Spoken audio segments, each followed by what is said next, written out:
Okay, so previous problems we've talked about, we've done the derivative of e to the x is e to the x. However, that's not going to occur in this problem at all. I wanted to show you this problem to be careful where you have e's, because you're not always going to be applying that particular rule.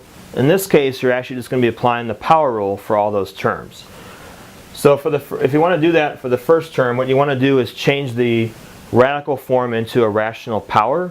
And how you do that is you take the power on the inside and you divide it by the root that you have on the outside there, the index. So in this case, it's going to be x to the 3/11.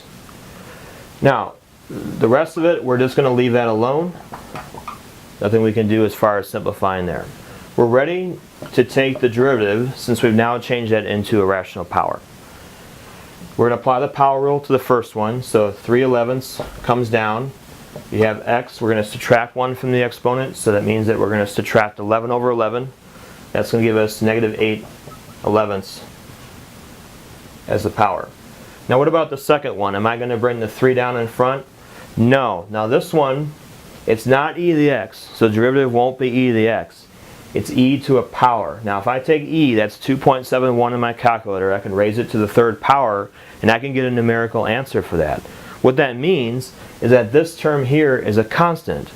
So the derivative of this is actually just going to be 0. So be careful for that.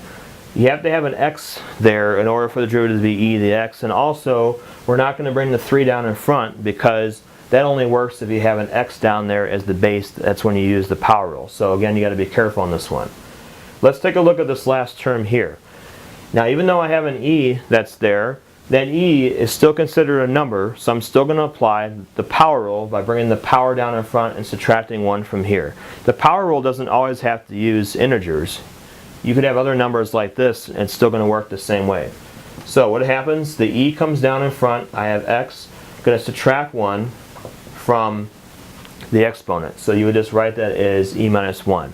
There's nothing more that you can do with this to simplify it for this term itself. Now for this, I can rewrite that as a positive exponent. So I'll put the x to the 8/11 on the bottom to make it positive. And then for the rest of it, I'm just going to leave that the same. And so this would be as far as you go with your answer as far as simplifying. So again, I wanted to show you this problem because there's different things that happen with these e's. I want to make sure you understand the difference between this and if you have this the regular e to the x like the other problems we've done so far.